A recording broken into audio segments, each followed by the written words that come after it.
Okay.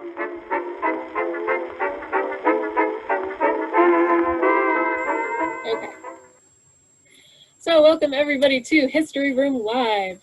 This is a program that is offered through the Saginaw History and Genealogy Room at Patent Free Library.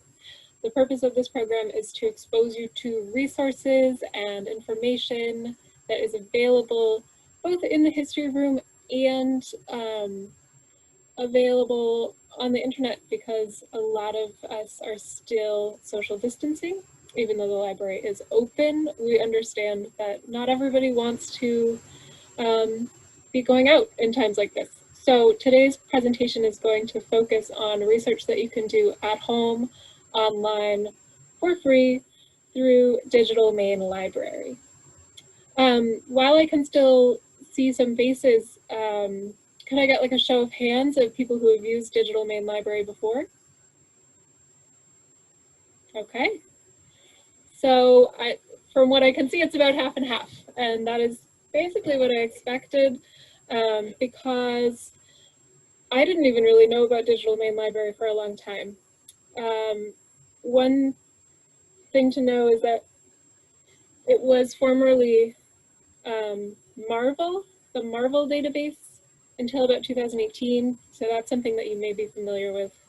But it's changed quite a bit, so let's dive in. I'm going to share my screen.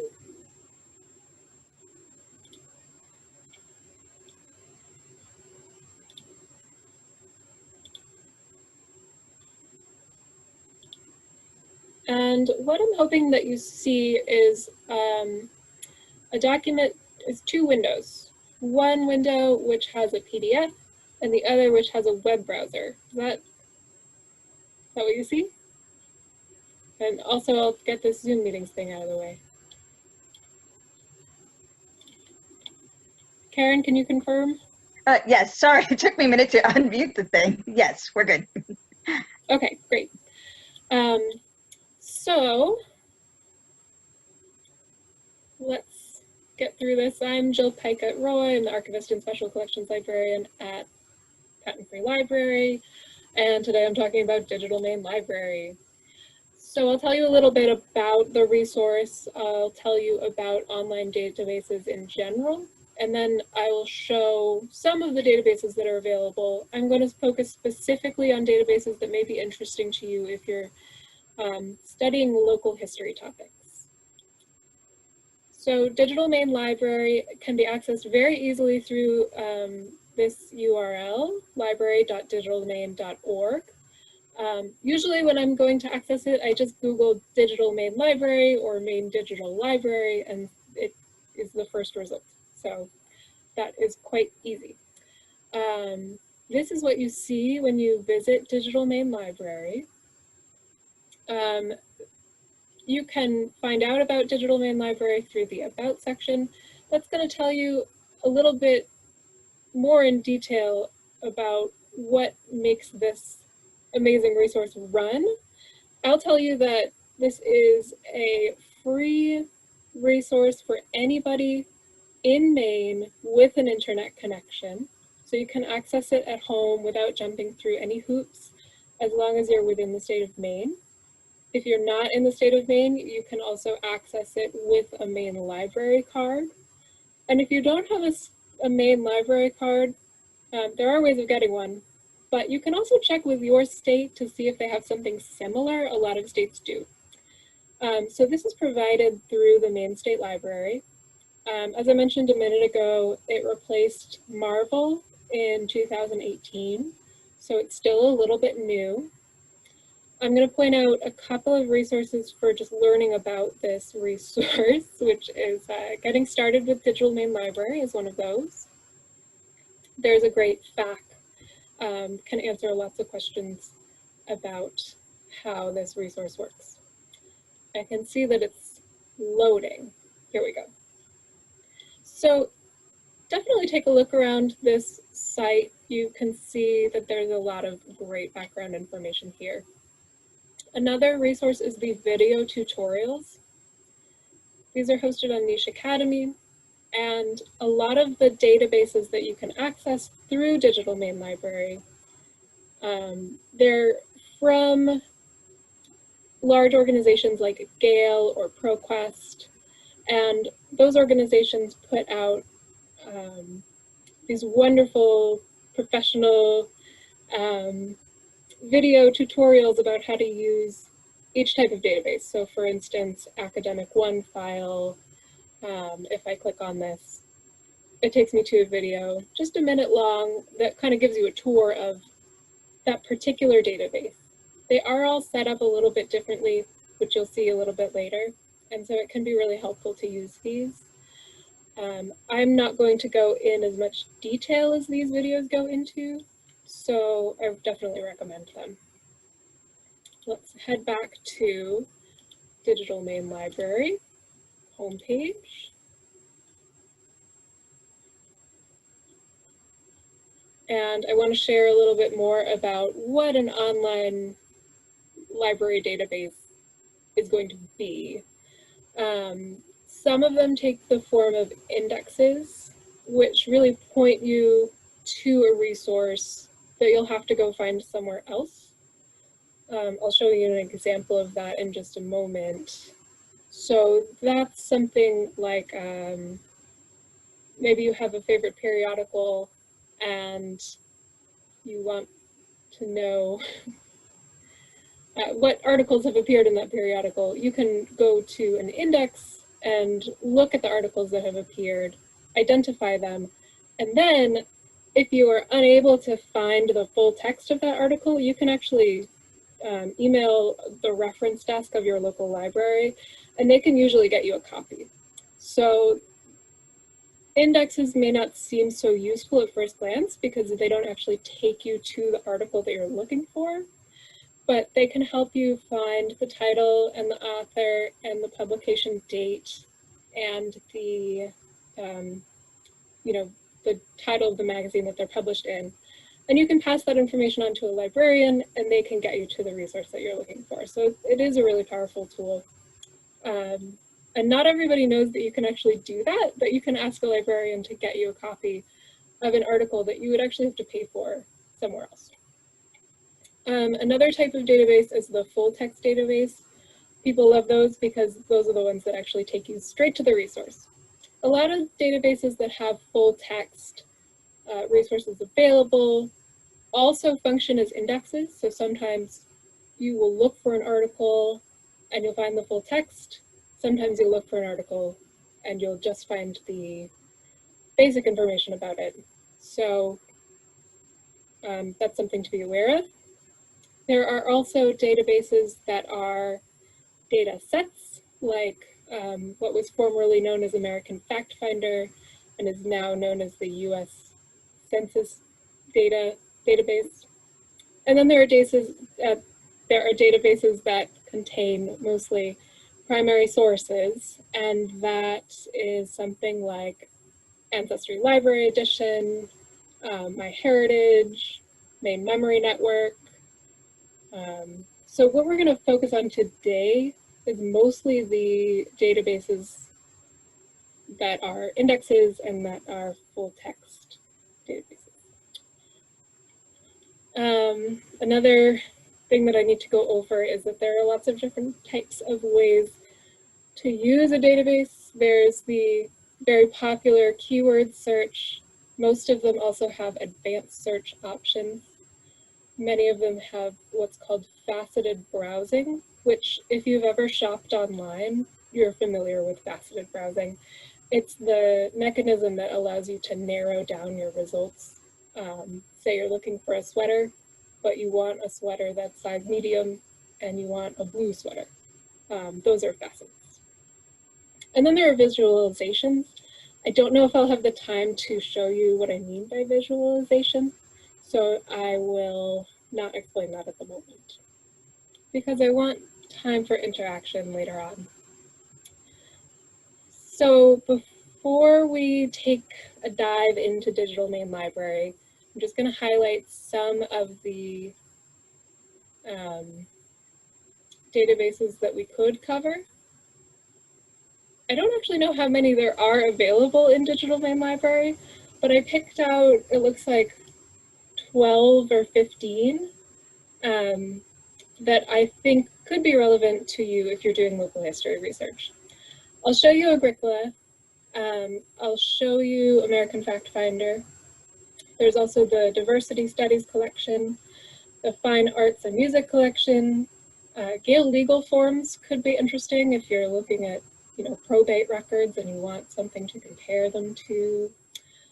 Gale literary sources, GeoRef, Maine News, Pop Culture Collection, Popular Magazines, Religion and Philosophy Collection, and of course the US History Collection and the World History Collection. There's a couple others that I won't have time to go over today, but that I very much recommend. You can use Digital Maine Library to access Maine Memory Network and Digital Maine Repository, which both have original primary sources from different places in Maine. And we've already gone over, over the summer, Ancestry Library Edition, which we love, and MyHeritage. And then you'll also see that there's a link to Google Scholar, which is another approach to finding academic articles. Google Scholar is large, and if you have any questions about it, I'm happy to answer them, but that's not going to be the focus of today. So I can make this larger and pull up my notes. And I'm going to just dive in. So if you scroll down, you see that here are all of the different databases that we can choose from. I'm going to start with Academic OneFile, and I'll go in alphabetical order. I'm not going to cover all of them, don't worry.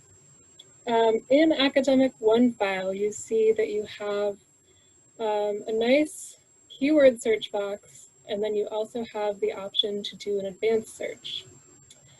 But here, there's also the option to browse by discipline.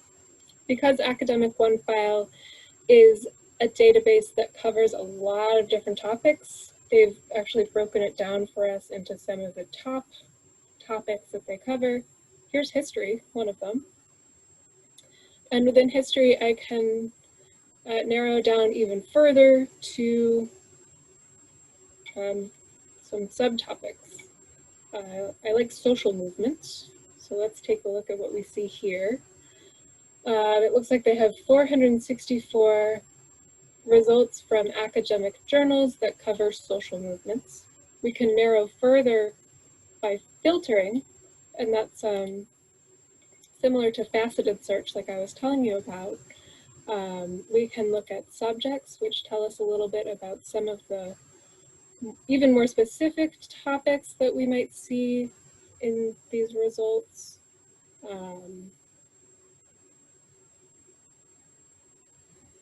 Just looking for a good one, something that won't depress us too much. We can learn about tear gas. I don't know how relevant this is to local history, thankfully. So I'm gonna take out tear gas, and I can also search within the results for something related specifically to Maine. And I liked this article. It's called "I Want to Go to Jail: The Women's Party Reception for President Wilson in Boston." Now, why did this come up when I searched for Maine? Well, if I click on it and go to the article, sometimes they'll highlight my search terms like history and historians and activists, but sometimes I have to use my favorite tool, which is Control F, which opens a search box which searches within the entire browser, and I can type Maine, and it will take me exactly to where that appears. Yes, this says remained, but if I persevere, I see that Agnes Maury and Florence Whitehouse of Portland, Maine were present at this demonstration. Kind of cool. Going back to Digital Maine Library. We're going to visit Agricola next. This is the catalog of the National Agriculture Library. And because it's a catalog, it's not going to have a lot of full text results. So I would say that this is more like an index. You know, it just tells you what's out there. It doesn't tell you what the content is. Earlier, I searched for something related to Back Maine. Do we see anything in the National Agriculture Library that has a relationship to Back Maine? It looks like we do.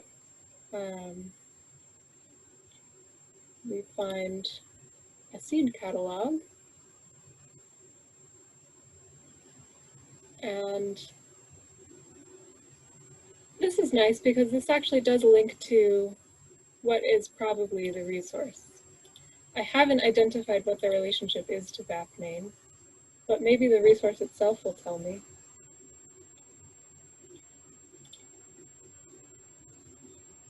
Oh, Pine Tree Seed Company, formerly of Back Maine. So that's the type of thing that you can discover with a quick keyword search. I have a soft spot for Agricola because when I was in college, I studied agricultural history. So I got to visit the National Agriculture Library, and that was a lot of fun.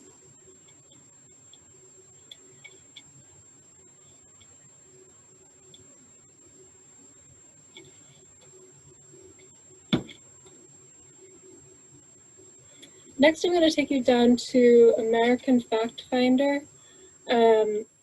I'm a little bit heartbroken about American Fact Finder because it was my favorite database, and now it's recently changed. It's not called American Fact Finder anymore. It's just a part of the census website. And I haven't had a chance to take a look at how searching, how to do searching. American Fact Finder was really amazing for searching, so I won't spend much time on this one, but I do want you to know that it's available. You can learn all kinds of things about census data through this resource.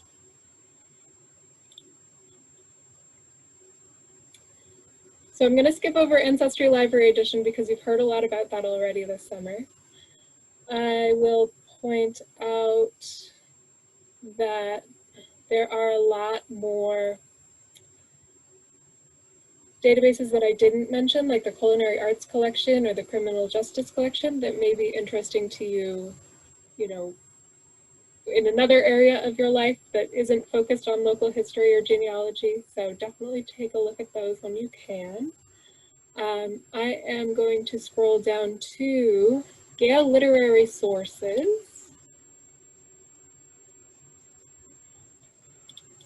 If you're interested in local authors or people who wrote about our local area, this can be a nice place to go just to learn about what other scholars have said about Sarah Orne Jewett, for example. There are a lot of like brief biographies that you'll see, but then you get some good essays like The Local Color Ideology of Sarah Orne Jewett, or The New England of Sarah Orne Jewett. Let's take a look at this in this article in particular, and I'll point out a few of the pieces of information that you can find. At this point, I'm just going to pause and mention that a lot of historians that I've talked to have a distrust of online research, and that is because when you do a basic Google search about a topic, you don't always know where the information came from. You don't always know if the person who was writing about Sarah Orne Jewett is an authority on Sarah Orne Jewett. So it's better to get your information from a book, because then you know that it went through the publishing process and that it's an authoritative source that you can trust. material that you find in a database like Gale Literary Sources, yes, it's on the internet, and yes, it's not in a book, but it's usually material that has been published in an academic journal, sometimes also in a newspaper. We'll see newspaper articles a little bit later. But in this case, you can see that this particular article was published in the journal, Lamar Journal of the Humanities. You can see that it was published in volume 31, issue 2. You can learn a little bit about the author, and you know when it was published. And so if you know anything about the Lamar Journal of the Humanities, which I don't, you can evaluate the reputation of that journal. You can decide whether that's a source that you want to trust. So the wonderful thing about these databases is that they give you a lot of information to make those judgment calls. You can see that this is a full text article. Here's the full text. And you can read it, you can print it. I think you can even highlight it if you want to. And you can see that there's a wonderful works cited page where you can find other resources on this topic. It's the research process, it's a lot of fun. You can see different ways that you could cite this source. This is great for students. You can choose different citation styles, and you can even export them if you have a favorite tool to collect your citations. Before we go back to Digital Maine Library, I'm going to point out that the author's name here is a hyperlink. When I hover over it, there's an underline.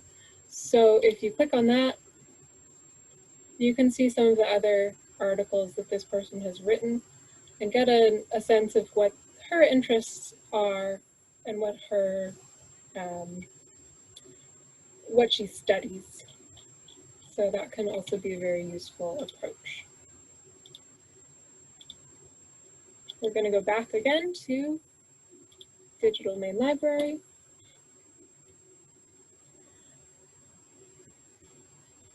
And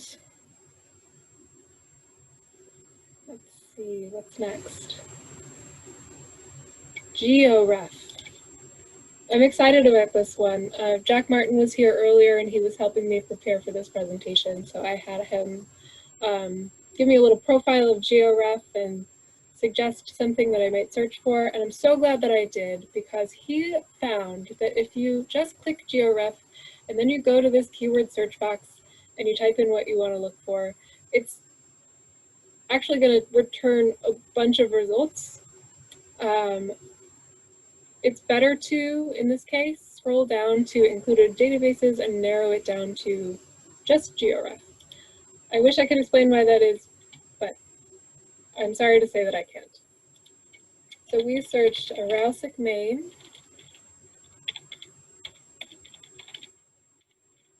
Because we know that Arousic has some pretty cool geographical features. Sorry, we searched Arousic and then we searched Georgetown, because there's actually been a lot more written about Georgetown. And you can see right here in the title, an article about Georgetown, Maine. There's a lot here. I had a specific one that I really liked, which was about the Riggsville pothole. I love the fact that there's been a whole article written about a pothole. I want to point out that this is an index results. So you do not have the full text in front of you. What you have is details about the resource. You have the title, the author, where it was published, and when it was published, which is information that you could literally just copy and paste into an email to your local reference librarian, and your reference librarian can find it for you. I also want to point out that there are subject headings here. And as a former cataloger, I love subject headings. I think they can be really useful. You see that Georgetown, Maine is right on there.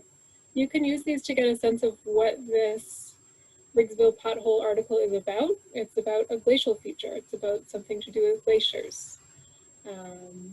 And you can see that somebody has applied the subject heading Sagadahoc County. So if you click on this, you actually get even more articles that also have the subject heading Sagadahoc County. So you can kind of open up and close your search as you want to through this resource. I'm going to go back to the Riggsville pothole. If I scroll down, I see a field called availability. And in this field, there's a hyperlink that will actually take me to the resource. So you don't always need to ask your local librarian for the resource. Sometimes you just need to do a little sleuthing. And here it is delivered to us through the magic of the internet.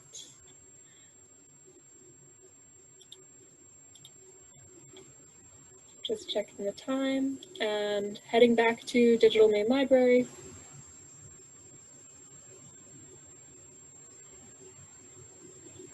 The next one that I'm going to show you is called the Pop Culture Collection. This one surprised me.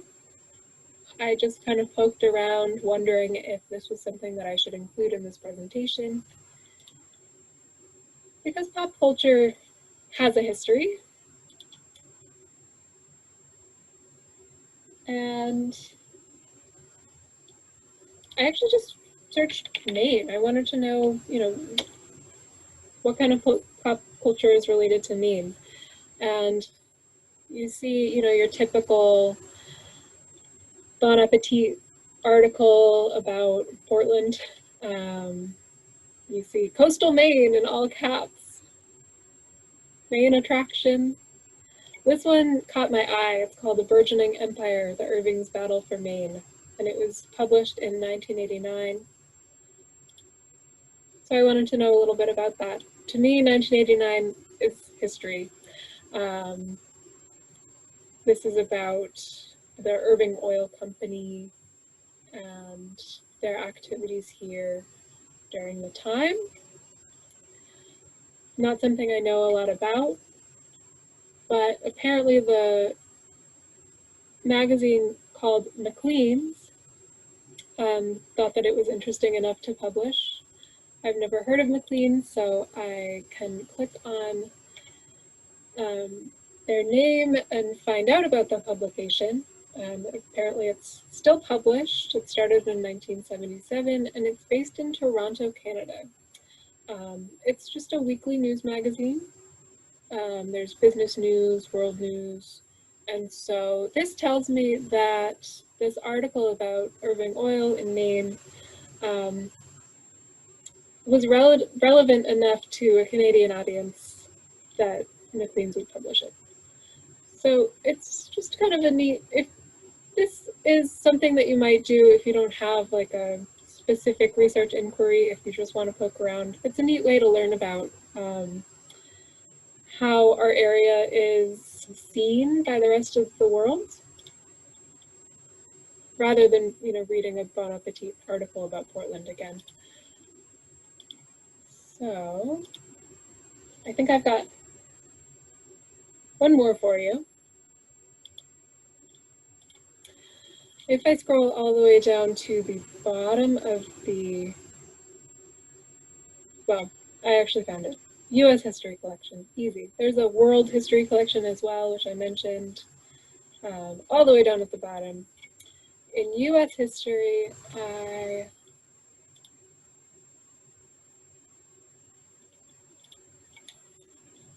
Jack and I were brainstorming topics to search, and I was like, well, I just learned about this guy called Silas Soule, and I know that he was from this area, but I don't know much about him. He has appeared in both magazine articles and academic journals. This is a magazine article called Forgotten Heroes and Villains of Sand Creek. There's a magazine article by the same author, I think, Murder in the Mile High City. Let's see what this is about. The document type is a book review. And so it looks like this is an article that reviews a book called Murder in the Mile High City, which is about murder in Denver. And as you can see, the database did a nice thing for me and highlighted my search term. An 1865 street shooting of Captain Silas Soule, who had refused to fire on the Cheyenne Indian camp at Sand Creek the previous year.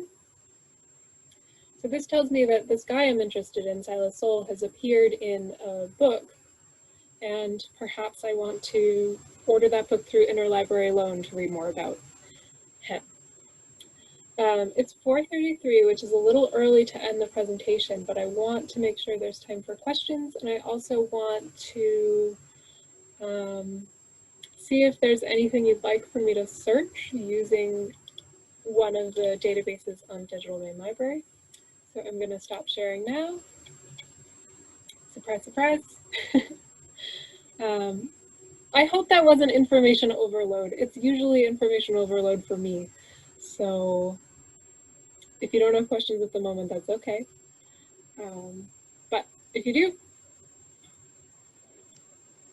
I'm here.